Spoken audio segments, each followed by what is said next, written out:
Bienvenue dans cette deuxième conférence Euroquity. J'ai la chance d'avoir avec moi plusieurs intervenants aujourd'hui qui vont vous donner leurs meilleurs conseils pour l'utilisation d'Euroquity. À ma droite, il y a Guillaume Lermite de Primadiag. Donc Primadiag, qui est une entreprise qui a maintenant 6 ans et qui développe des automates pour les laboratoires de recherche et qui a fait une première levée de fonds de 800 000 euros auprès de familles et business angels et qui actuellement est en recherche de fonds pour au moins un montant équivalent via les services d'Euroquity. Et donc il va nous dire tous ces petits secrets pour rendre un profil attractif auprès des investisseurs sur Euroquity durant cette présentation.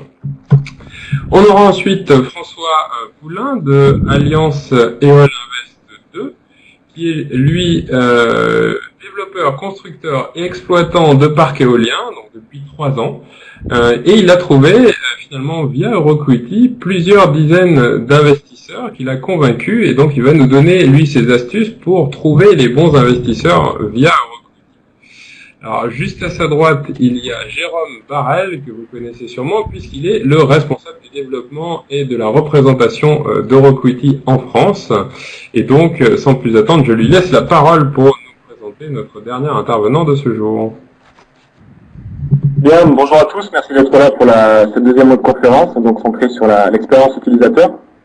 On a avec nous, pour bien faire les choses, la voix d'un investisseur, en la personne de Julien Dubois, donc qui est le délégué général du club de Business Angel Investisseur, un des clubs de Business Angel majeur en France, je crois qu'on peut le dire, Julien. Oui, alors Investisseur est même le premier à avoir été créé en France en 1998, ce qui nous donne un petit recul par rapport aux investissements qu'on a dans notre portefeuille. On en a aujourd'hui à peu près 120 prises de participation. Et c'est aussi le premier depuis peu avec en termes de nombre de business angels et en termes de montant investi, avec 250 membres et avec 15 millions d'euros levés auprès de 26 sociétés en 2012. Voilà. Bien, les présentations sont faites. On va donner la parole tout de suite à Guillaume Lermite, qui va nous parler de son expérience d'Euroquity. Voilà, merci beaucoup. Donc oui, tout à l'heure, on a dit 800 000 euros. C'est pas en une seule fois, bien entendu. La société a commencé d'abord à lever 100 000 euros, puis ayant fait des premiers prototypes, elle a pu lever 360 000 euros supplémentaires, etc. Et au fil de l'eau, durant les 6 années, on a atteint cette somme de 800 000 euros qui a permis de couvrir la partie R&D pendant les 4 premières années et un début de déploiement commercial depuis 2 ans avec un certain succès puisqu'on a maintenant 40 appareils qui sont installés dans le monde. Et donc, nous cherchons juste aujourd'hui à nous développer au niveau industriel et commercial pour passer à l'échelle au-dessus. Et on est aidé en particulier par la région Île-de-France via PMUp qui devrait nous permettre de changer d'échelle. Maintenant, pour revenir sur Euroquity, il est clair qu'au fil de l'eau, pouvoir ramasser donc 800 000 euros en 6 ans, ça fait une moyenne de 150 à 200 000 euros par an pour accompagner notre développement. Et c'est justement des sommes qui sont de l'ordre de ce que les business angels sont capables d'investir. Donc la première chose, c'est effectivement que on s'est appuyé sur Euroquity parce que c'était le bon portail par rapport à la cible que nous cherchions à intéresser. Il est clair, par exemple, aussi que si nous voulions aller voir des investisseurs institutionnels, on est à ce moment-là, bien sûr, le portail Euroquity est important parce que ces gens-là le surveillent, mais l'approche directe doit être aussi favorisée parce que ces gens-là sont hyper sélectifs. Voilà. Alors maintenant, je reviens sur Euroquity de manière générique. C'est un portail. On a, comme tout le monde le sait, l'occasion de présenter son projet et la plupart du temps on rédige sa présentation sous forme d'executive summary, on va dire, qu'on essaye de rentrer dans les cases d'Euroquity. Et ce qui est important, étant donné que le profil des personnes qui sont là sont pas obligatoirement des professionnels de l'investissement en termes institutionnels, eh bien, il faut pouvoir traduire ce que l'on souhaite développer, son innovation, en des termes qui soient la plupart du temps compris. En particulier, il faut se souvenir, par exemple, qu'un business angel a l'habitude d'investir principalement dans des domaines qu'il maîtrise. Donc, si vous parlez avec des mots qu'il comprend pas, vous avez peu de chances de pouvoir véritablement l'attirer. D'autre part, ce qui va importer aussi au business angel, c'est lorsque vous racontez ce que vous voulez faire, non seulement il faut que votre produit soit compréhensible, mais il faut aussi pouvoir démontrer que ce que vous êtes en train de raconter est réaliste. C'est clair que faire 15 millions d'euros à 3 personnes en 6 mois semble un petit peu délicat. Et donc, il est important de pouvoir, lorsque vous exposez votre projet, de pouvoir dire d'où vous partez, où est-ce que vous voulez aller, quels sont les moyens que vous recherchez pour pouvoir passer à l'étape suivante, de telle façon que l'ensemble soit en cohérence et que les personnes qui lisent ce texte-là sentent effectivement qu'ils comprennent ce que vous expliquez. Et enfin, dernier point, c'est que tous les moyens bien entendu, quand vous regardez la base Euroquity aujourd'hui, c'est de mémoire 2000, 3000, 4000 sociétés. Eh bien, pour pouvoir faire la différence, c'est clair qu'il va falloir pouvoir apporter chaque confirmation que votre projet est sérieux, a une base solide, que vous êtes accompagné par ceci, par cela, par Oseo, par la région, par l'Europe, par des fonds d'investissement reconnus comme investisseurs, que je salue d'ailleurs à l'occasion, puisque j'ai plusieurs investisseurs bien sûr à mon capital. Eh bien, c'est important de pouvoir montrer toutes ces labellisations et ces cooptations que vous avez déjà obtenues de la part des acteurs déjà installés. Enfin, dernier point, il est important parce que Euroquity n'est pas le seul portail. Vous avez aussi un site web, vous avez aussi des présentations que vous faites dans les clubs d'investisseurs à différents endroits. Vous participez à des salons comme Forum de l'investissement d'octobre dont Jérôme a parlé tout à l'heure en attendant que la réunion commence. Eh bien, tous ces événements doivent se mettre en synergie. Et moi, clairement, j'utilise Euroquity comme le portail, le dénominateur commun de toutes ces actions. Et donc, ça veut dire que régulièrement, je remets à jour ma fiche pour indiquer comment, d'un côté, mon projet se développe, ce qui fait que les personnes qui suivent s'aperçoivent que effectivement le projet bouge, il vit, il se développe. Ils l'ont connu bébé, ils l'ont connu enfant, ils l'ont connu adolescent. Et je leur propose de l'accompagner pour la phase du passage à l'âge adulte, par exemple. Et voilà un petit peu les grandes lignes là-dessus. Avant de basculer sur le portail, je voudrais rajouter peut-être une chose qui avait intéressé Jérôme à l'époque lorsqu'on avait parlé de ma façon d'utiliser, je vais appeler ça son portail. C'est que je n'ai pas hésité en particulier à me créer une fiche investisseur pour pouvoir valider comment un investisseur allait recevoir les informations que j'avais placées sur ma fiche. En particulier parce que automatiquement, les entrepreneurs n'ont pas tout à fait la même interface que les investisseurs. On ne sait pas comment se passe la mise en page. On ne sait pas quels sont les mots-clés qui ressortent plus ou moins bien. Et donc, c'était important d'aller jusqu'au bout du processus, c'est-à-dire de non seulement se mettre à la place du partenaire potentiel, mais de véritablement aller jusqu'au bout de l'exercice et voir ce que eux pouvaient voir. Voilà, et donc si je traduis, alors je vais essayer de partager mon écran. Hop. Attendez, ça me demande un petit temps. Ah, j'ai un le temps que l'écran se partage, je voulais juste intervenir pour les personnes qui nous suivent. Vous aurez l'opportunité de poser des questions à la fin, donc si pendant l'intervention de Guillaume ou des autres intervenants, vous avez des questions, notez-les dans un document et vous pourrez les coller dans un chat avec tout le monde à la fin de la présentation. Voilà, maintenant je te laisse la parole sur le partage d'écran. Oui, à ceci près que bien entendu. Alors, pour l'instant, je ne sais pas si vous voyez mon écran. Parce que moi, de mon côté, Oui, l'ordinateur on le est voit. devenu un peu mou. Je suis sur le portail EuroQuity. Vous confirmez que vous voyez ça? Oui, D'accord. tout à fait. Oui. Ok. Donc pour l'instant, j'ai pas accès à toutes les flèches. Donc, première chose, petite astuce effectivement. Vous savez certainement pour avoir utilisé le portail EuroQuity que vous pouvez remplir une fiche société sur lequel vous allez mettre le nom de votre société. Et puis ensuite des informations concernant votre business, etc.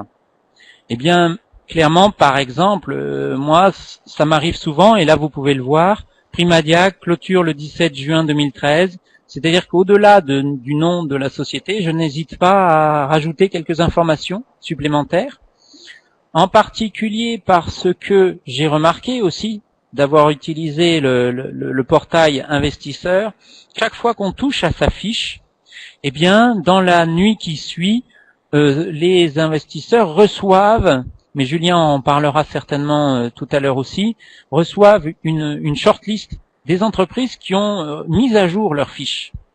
Et donc, automatiquement, d'avoir ce titre et de pouvoir retoucher régulièrement la fiche permet comme ça de passer des informations très ciblées aux investisseurs.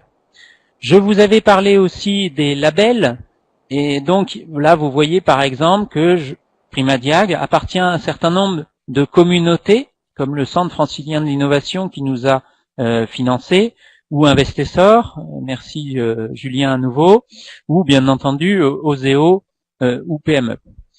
Dans ces conditions, il est clair qu'au fur et à mesure que j'obtenais des aides de ces différents dispositifs et que j'avais repéré que sur EuroQuity il existait une communauté, j'ai demandé mon inscription le plus rapidement possible pour pouvoir augmenter ma visibilité et mes labellisations. Ensuite, par rapport au profil, alors je passe profils peuvent être en anglais, en français, en allemand. J'ai très peu de contacts anglais et allemand, même si on a un investisseur avec qui on discute qui vient d'Israël. Néanmoins, par principe, vous voyez que mes profils sont complets à 96 et 98%, c'est-à-dire j'essaye dans la mesure du possible d'importer toutes les informations que je peux pour faire ça sérieusement. Je vous ai parlé de la fiche société. C'est principalement la fiche sur laquelle je travaille, en particulier parce qu'elle est décomposée en deux volets et le pourquoi d'une levée de fonds. Alors je suis désolé, là, voilà, ça y est, ça s'est affiché pour vous.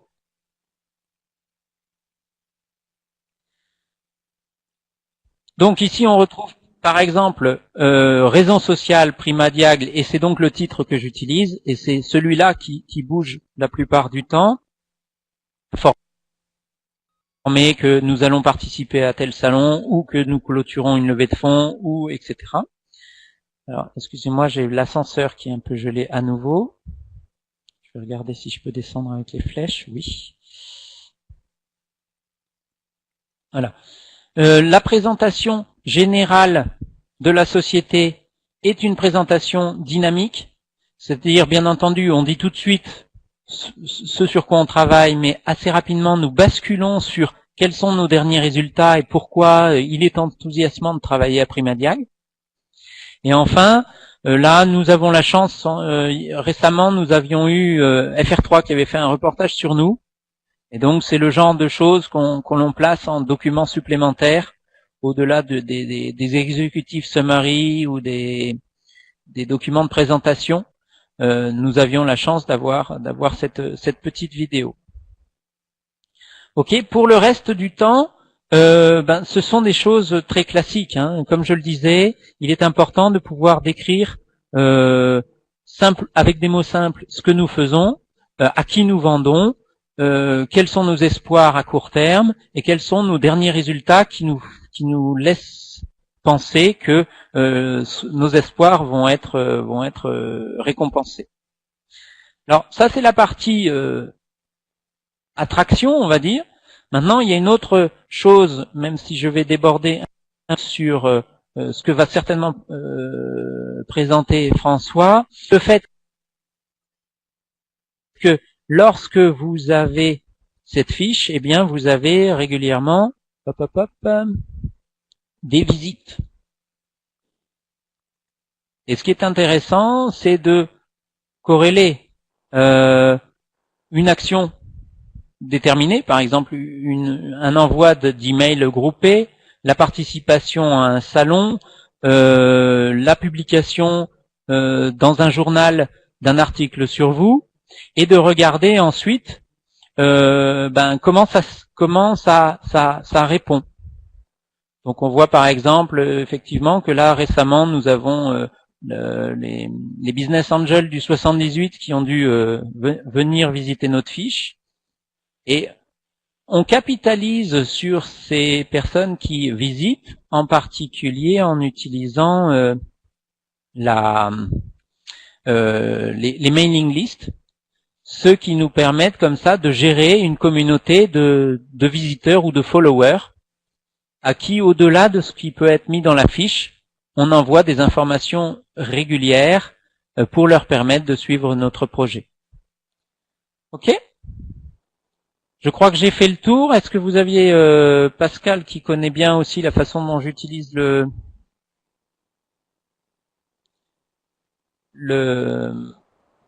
Ouais, Jérôme, pardon. Ouais.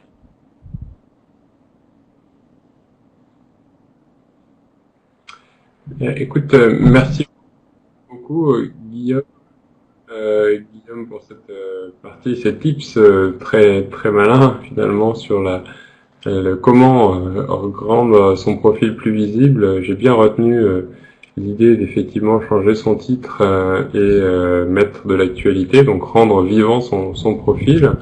Et je propose qu'on continue tout de suite avec les astuces de François Poulain. Donc je t'invite à prendre la main pour cette partie de cette présentation. Alors, en redémarrant le micro également. Vous m'entendez ? Ok, très bien. Merci beaucoup. Bonjour à tous. Donc, effectivement, comment dire, la plateforme EuroKitty est importante et il faut y être. Il faut avoir sa fiche, bien sûr, comme ça a été expliqué. Et puis, on peut, y voir, y rechercher, des investisseurs potentiels. Et si on pense qu'il y a adéquation, entrer en contact. Donc, bien évidemment, c'est ce que nous avons fait. Et alors moi, je vais peut-être m'arrêter un petit peu plus sur l'aspect relation avec les investisseurs. Donc, nous sommes aujourd'hui une société au capital de 323 770 €, qui comporte 23 investisseurs privés, quasiment tous rencontrés via la plateforme EuroKitty et où ces produits dérivés entre guillemets, j'en parlerai juste après.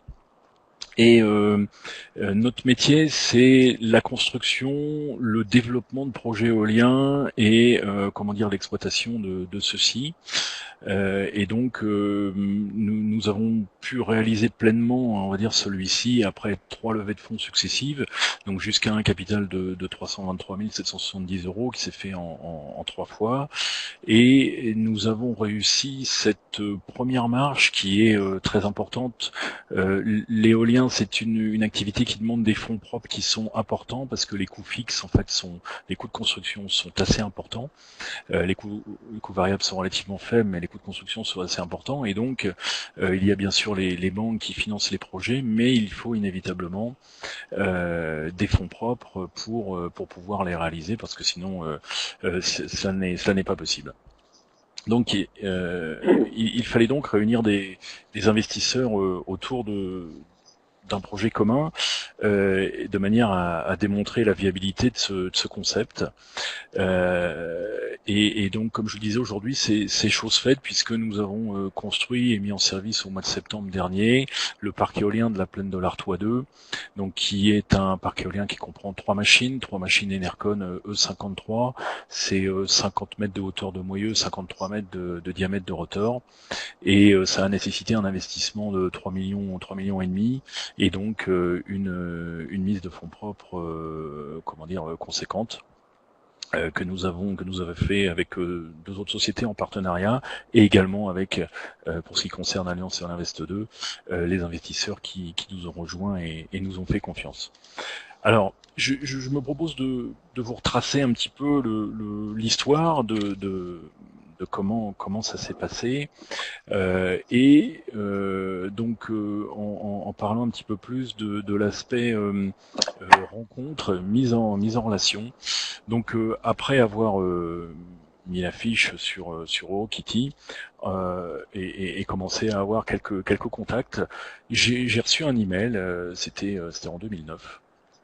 Venant de Eurokitty et m'informant d'un événement, un salon qui s'appelait à l'époque Capital PME, c'est le forum de l'investissement, et avec un espace Capital PME qui permet à des entreprises comme la mienne, comme les nôtres, de prendre un stand.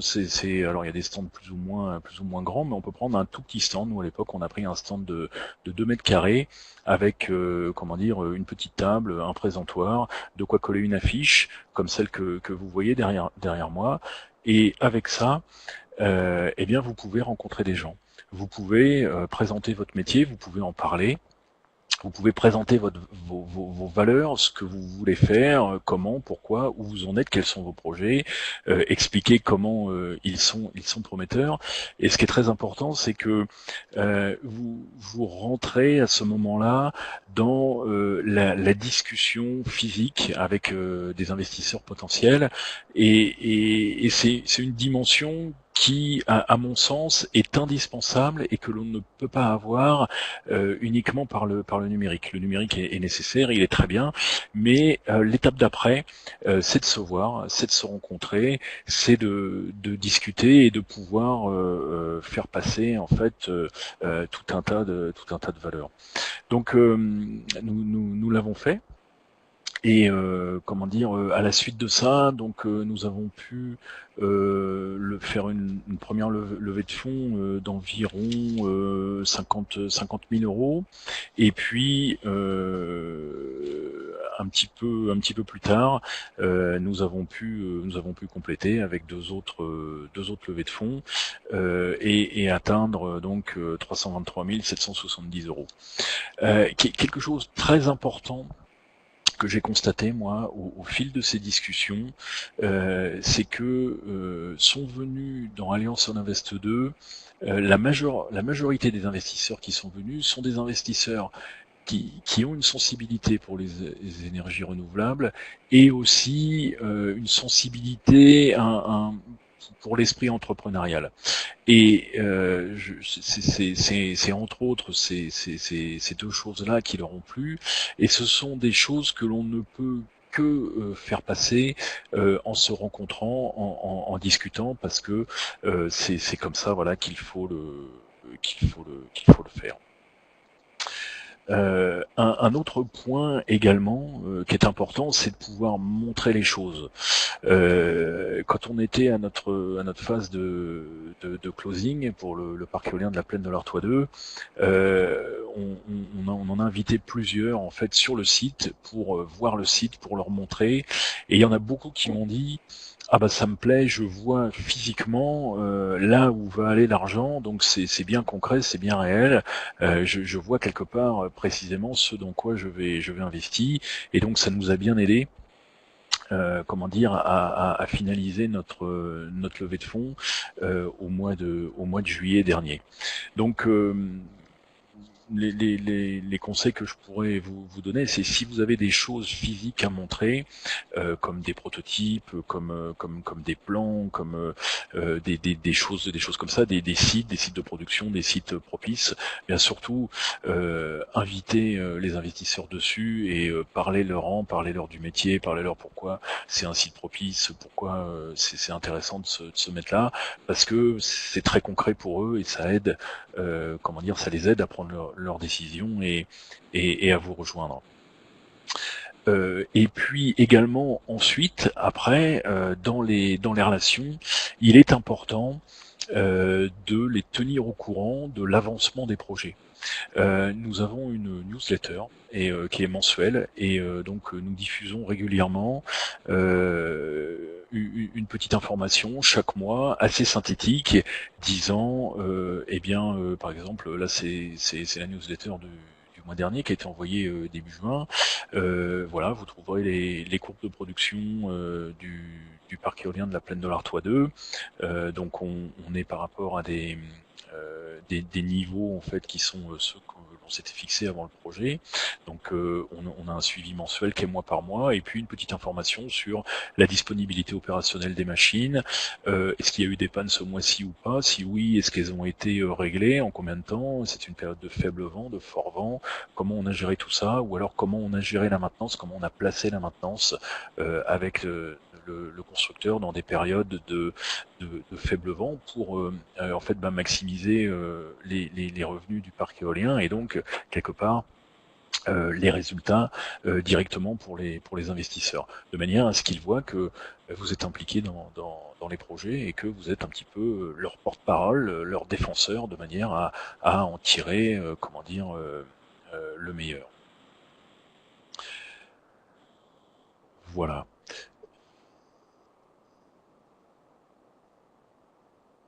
Voilà ce que je pouvais dire concernant l'entrée en contact avec les investisseurs, la manière dont nous nous y sommes pris et la manière dont les choses se sont faites et quels ont été les éléments qui ont été déterminants et qui nous ont permis de créer une relation et donc d'être aujourd'hui 23, d'avoir ce projet qui est notre vitrine dont on est très fier, qui est en production et qui nous aide énormément pour les autres projets qu'on est en train de développer parce que voilà, c'est une étape importante que nous avons franchie.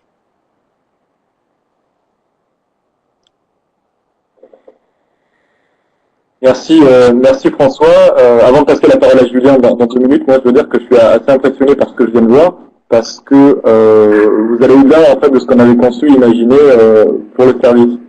Donc ça vaut aussi bien pour Guillaume Lermite et donc sa manière de réactualiser les données quasiment en temps réel, même si c'est pas tout à fait. Et puis ce que je viens de dire à propos du suivi des investisseurs, de super. Donc vraiment bravo à tous les deux. Julien, peut-être prendre la parole maintenant pour parler du côté investisseur. Oui, rebonjour à tous. Donc moi je vais essayer de vous dire un petit peu l'usage que Investisseur, un réseau de business angels comme Investisseur peut faire de Rocquity. Ce qu'il faut savoir déjà peut-être, c'est replacer un petit peu les réseaux de business angels dans un contexte qui est celui du nombre de projets qu'on peut recevoir chaque année, puisqu'on reçoit environ 1000 projets par an. Donc 1000 projets, c'est énorme, c'est ce qu'on appelle d'un deal flow, et ces projets viennent d'un petit peu partout. Ils viennent notamment de Rocquity, mais pas que. Ils viennent aussi de nos membres business angels. Ils viennent aussi des réseaux partenaires. Alors les réseaux partenaires, c'est Oseo, c'est le Centre français bien évidemment, Oseo en tout premier lieu, le Centre francilien d'innovation également, c'est les incubateurs de Paris Incubation, de Paris Incubateur, c'est aussi les pépinières, etc. Et puis on a une autre source de deal flow qui sont les réseaux sociaux et Rocquity en fait partie. Donc on reçoit plus de 1000 projets par an sur 10 mois d'activité, parce qu'en juillet-août, les business angels partent en vacances. Et ces 1000 projets par an, ils passent par un process de sélection qui est assez normé pour tous les réseaux de business angels d'ailleurs. Et ce process de sélection, il se déroule en plusieurs étapes. Alors je vais pas rentrer dans le détail des étapes parce que c'est pas l'objet de cette intervention, mais c'est pour avoir en tête que 1000 projets c'est énorme, c'est beaucoup, surtout pour des réseaux qui sont des associations loi 1901, qui sont des petites équipes. Moi par exemple, je suis le seul, alors je suis pas investisseur, je suis le seul salarié d'investisseur. Donc pour des petites équipes comme nous, gérer 1000 projets par an, c'est énorme. Donc ce qui est important pour un entrepreneur, c'est de se démarquer. Et pour se démarquer, il faut effectivement être présent partout, et notamment sur Rocquity, parce qu'on sait que sur Rocquity, il y a tous les projets, et notamment tous les bons projets. Donc un réseau de business angel comme Investisseur, on a besoin à la fois d'une certaine quantité. Il faut qu'on maintienne ce nombre de 1000 projets par an afin de d'alimenter. J'avais un prédécesseur qui m'avait dit il faut alimenter la bête. Il faut alimenter effectivement la bête, sachant que Investisseur c'est la bête, et ça s'alimente avec des projets, des projets si possible, et ça c'est le deuxième point, des projets de qualité. Donc il nous faut à la fois la quantité et à la fois la qualité. Et ça, Euroquity, je dois dire, nous l'apporte parce que Euroquity, maintenant est bien connu par tous les entrepreneurs. Tous les entrepreneurs sont quasiment sur Euroquity. Moi, je sais que quand je cherche une entreprise pour avoir plus d'infos, je vais sur Euroquity pour en savoir plus, et généralement je la trouve. Et puis on a aussi tous les bons projets de qualité évidemment qui sont sur Euroquity. Donc c'est ça qui nous intéresse, c'est d'utiliser Euroquity. L'usage qu'on peut en faire, c'est une plateforme de mise en relation évidemment, mais surtout pour nous une plateforme de sourcing qui nous permet d'alimenter notre bête, qui nous permet d'alimenter Investisseur et d'alimenter les réseaux de business angel. Donc alors peut-être quelques trucs et astuces pour les entrepreneurs qui nous écoutent et qui voudraient justement se démarquer des autres entrepreneurs qui sont sur la plateforme. Il y a deux moyens pour un réseau de business angel comme Investisseur de sourcer des projets sur Euroquity, un moyen en quelque sorte passif et un autre qui est plus actif. Alors le moyen passif, je vais y revenir tout à l'heure. C'est tout simple. Enfin non, je vais y aller tout de suite parce que c'est mon premier slide. C'est tout simplement, on reçoit une notification, un message. C'est ce que vous voyez sur la gauche de l'écran, un message qui nous indique bonjour Monsieur Julien Dubois, en tant qu'animateur de la communauté Investisseur, puisque Investisseur a une communauté sur Euroquity. Nous vous informons que Monsieur Untel souhaite s'inscrire à votre communauté et rejoindre votre communauté. Donc on va cliquer sur le lien qui est dans le message, on va aller sur la plateforme, on rentre les mots de passe qu'on a généralement oubliés et on va regarder quelques éléments de base qui sont des éléments très techniques, très binaires, mais qui sont indispensables à un examen, je dirais, préalable du projet. C'est-à-dire que avant de regarder ce que vous faites, la technique, le modèle économique, l'offre, vos points de différenciation, etc., il y a des techniciens comme moi qui sont dans les fonds, et c'est valable pour les fonds, qui sont dans les fonds ou dans les réseaux de business angel, qui vont regarder des choses très précises et qui vont nous permettre de qualifier de manière très binaire le projet. Donc c'est des éléments qui sont pas à négliger, je les ai mis d'ailleurs dans les slides. Le premier élément, c'est toutes les informations qui concernent votre projet, à savoir quel est votre statut juridique, quelle est votre localisation, ça c'est important. Quel est le nom du porteur ou des porteurs de projet pour savoir à qui on a affaire. Est-ce que vous avez un logo? Bref, toutes les identifications de base, le SIRET, le NAF, des choses comme ça, le site internet, toutes les informations de base qui permettent de voir que votre projet est sérieux, que vous êtes constitué en société, que vous êtes localisé à tel ou tel endroit. C'est important parce qu'il y a des investisseurs, par exemple, qui investissent, pour lesquels il y a un critère de localisation. C'est le cas, par exemple, pour Investisseur. Nous, on investit uniquement dans des projets franciliens. Donc, si déjà vous n'êtes pas en Île-de-France, ça correspondra pas à mon scope d'investissement. Donc ça, c'est les informations de base, elles sont essentielles. La deuxième chose qu'on va aller rapidement voir, qu'on va regarder très rapidement, c'est l'activité, c'est-à-dire la présentation de la société. Alors sur la fiche Euroquity, vous avez, là je mets un petit traceur, je ne sais pas si on le voit, mais vous avez ici la présentation de l'activité, et ça c'est un champ qui est à soigner, et même qui est plus qu'à soigner, puisque c'est exactement, c'est le premier champ qu'on va regarder avec les informations de la société. Tous les autres champs, évidemment, sont indispensables, ils sont utiles par la suite, mais au tout début, le champ le plus important, c'est le résumé de votre projet. Et le résumé de votre projet, il faut qu'il soit synthétique, clair et compréhensible. Il faut qu'en 5 lignes, on puisse comprendre tout de suite qui vous êtes, ce que vous faites, ce que vous vendez, à qui vous le vendez, combien vous le vendez et ce que ça peut rapporter. Alors c'est pas facile en 5 lignes, mais c'est un exercice justement de synthèse, un exercice synthétique qui est primordial si on veut effectivement faire comprendre aux investisseurs ce que vous êtes, quel est votre concept. Alors on retrouve d'ailleurs cette information sur la deuxième feuille. Il y a 2 onglets quand vous remplissez, enfin il y en a même plusieurs, mais les 2 onglets moi qui m'occupent, c'est la présentation de la société et l'onglet levée de fonds. Donc c'est aussi ce qu'on retrouve dans l'onglet levée de fonds. une présentation en une ligne de l'activité. Alors là, c'est encore plus synthétique que la présentation en 5 lignes, mais pareil, il faut que votre activité, il faut que votre société, vous puissiez la résumer en 4, 5, 6 mots. Même pas une phrase, hein, c'est-à-dire 4, 5, 6 mots, de manière à ce qu'on puisse comprendre instantanément ce que vous faites et qu'on puisse vous identifier très vite. Le troisième élément que les investisseurs, que les business angels notamment vont aller regarder, mais même là pour le coup c'est tous les investisseurs, c'est le montant des fonds recherchés. Donc on le voit ici notamment dans l'onglet levée de fonds. Là par exemple on est sur 150 ou 300 000 euros. Je ne vais pas vous refaire la chaîne du financement, mais les business angels interviennent en théorie entre 100 et 700 000 euros. Il nous arrive d'intervenir au-delà, mais généralement on se limite quand même à 500, 600 000 euros, c'est-à-dire à nos capacités d'investissement. Et là, si vous mettez une fourchette trop haute, comme par exemple je recherche entre 100 et 3 millions d'euros, on va se dire bon ben on a manifestement un entrepreneur qui n'a pas travaillé son sujet, qui ne sait pas ce qu'il veut, et est-ce que c'est 100, est-ce que c'est 3 millions, on fait pas la même chose avec 100 et 3 millions, il sait pas quel type d'investisseur il cible, et donc il est important de mettre une fourchette qui soit cohérente avec le type d'investisseur que vous ciblez. Si vous ciblez des business angels, c'est entre 100 et 700. Si vous ciblez des VC, c'est au-delà, c'est à partir du million d'euros. Voilà. Alors après, ce qu'on va regarder, une fois que ces informations de base sont rentrées, et elles sont quand même assez essentielles. Hein.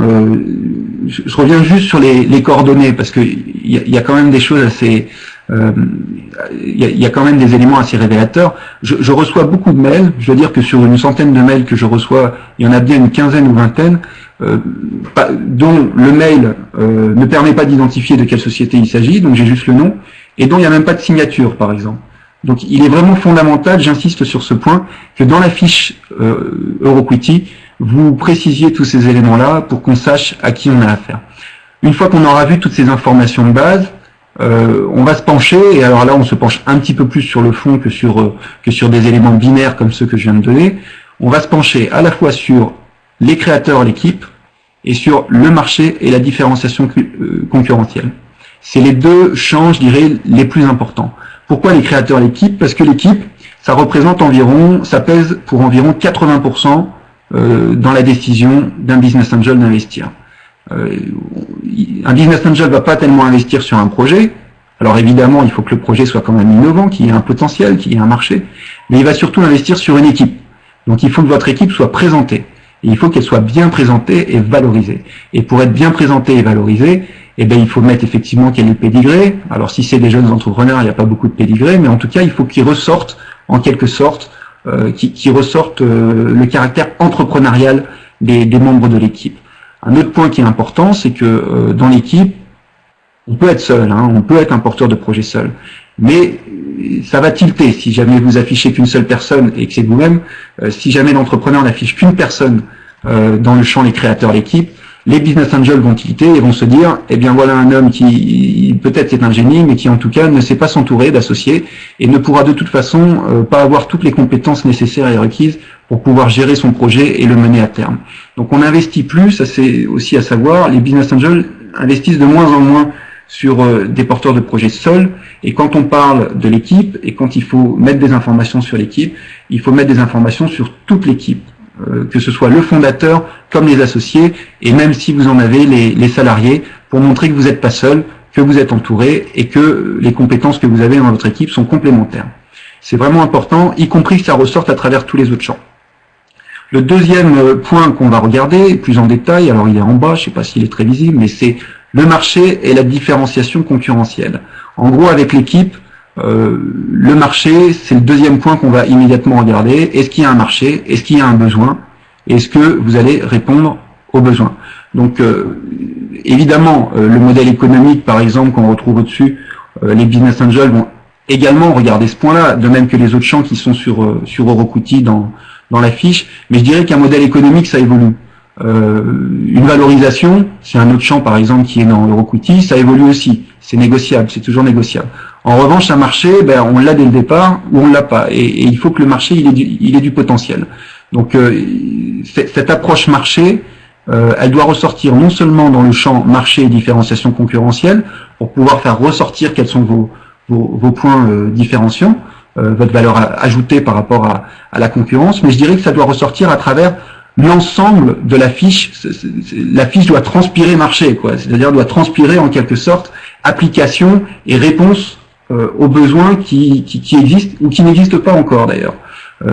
Je dis ça parce que très souvent on a des projets qui sont des projets très techno, surtout sur la plateforme Eurocouti d'ailleurs, ça c'est un point très positif parce qu'on aime beaucoup la technologie, mais qui sont présentés de manière trop technique, trop technologique, avec une approche qui est trop produit et pas une approche qui est insuffisamment marché application.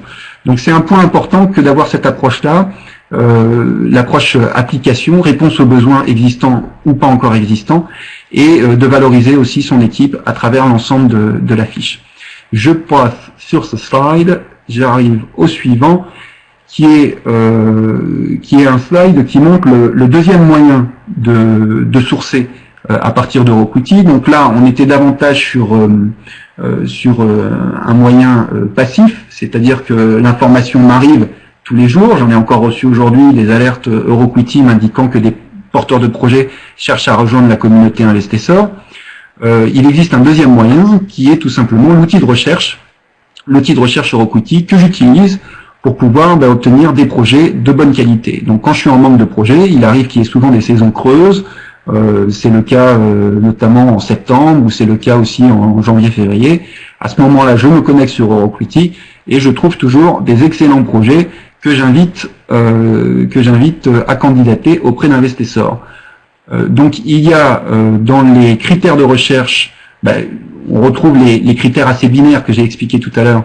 Il y a évidemment la localisation géographique que l'investisseur va préciser. S'il est géographiquement, si la localisation géographique est un de ces critères, ça l'est pour nous en tout cas, et ça l'est pour la plupart des réseaux de Business Angel. Et il va préciser aussi le montant recherché. Alors j'ai plus le pointeur, si le pointeur il est là. Il va aussi préciser le montant recherché et le stade d'avancement du projet qu'il recherche. Donc est-ce que c'est de la création, est-ce que c'est de la post-création, est-ce que c'est de l'amorçage, est-ce que c'est du développement.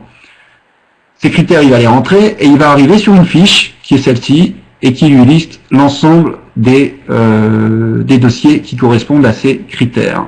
Donc ça, je l'ai fait plusieurs fois. Je dois dire que c'est très ergonomique parce que ça permet vraiment d'avoir en un coup d'œil sur plusieurs pages successives, d'avoir en un coup d'œil les projets. On retrouve d'ailleurs ici la petite ligne de présentation, c'est pour ça qu'il faut la soigner, cette petite ligne de présentation qui résume en 3-4 mots le projet. Donc ça, c'est très important.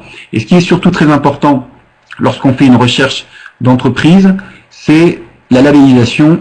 Alors je sais pas si c'est le mot, labellisation, mais c'est en tout cas les recommandations que vous pouvez avoir des différentes communautés. Guillaume l'a indiqué tout à l'heure, il est recommandé par exemple par Investisseur, donc c'est vrai que félicitations Guillaume. Et ici, ce projet-là, je vois pas trop bien duquel il s'agit, mais on voit qu'il a tout un tas de recommandations, dont celle de Zéo, dont celle du Centre français de l'innovation, dont celle de PMUp, etc.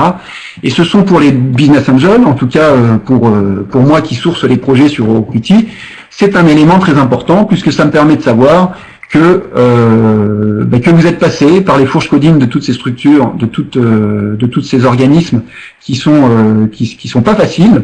Que ce soit Zéo, le Centre français de l'innovation ou d'autres, ou les incubateurs, et qui ont préparé votre dossier, et que votre dossier, même si vous n'avez pas la priorité par rapport à d'autres dossiers qui ne sont pas passés par ces organismes, on sait de toute façon qu'il est mieux préparé et qu'il a plus de chances d'aller plus loin. Et d'ailleurs, la plupart des projets qui ont été labellisés ou recommandés par des organismes qui sont communautés sur Eurocouti, ils vont plus loin et ils arrivent généralement à lever des fonds auprès des business angels. Alors ici, et c'est le dernier slide, j'en aurais terminé là, on a